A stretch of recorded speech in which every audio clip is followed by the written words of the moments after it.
I qui pensava en Déu, no pensaves en Déu. Pensava en tantes coses, no t'ho sabria dir. Era precís pensar en Déu expressament? Era precís pensar literalment en Déu? En tot cas, crec que Déu ho comprenia tot.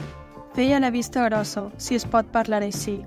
Ara ens calia eixir de tot allò. Déu esperava sempre, ens esperava sempre.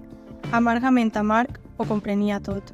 Tancava els ulls, pregava tensament per nosaltres, amb els ulls apretats i els llavis apretats.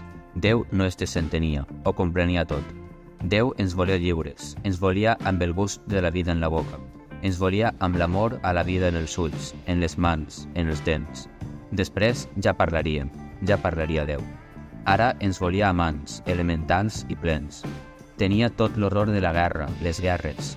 Li creixien les ungles com els creixen els morts, unes ungles duríssimes dels homes de la Bíblia.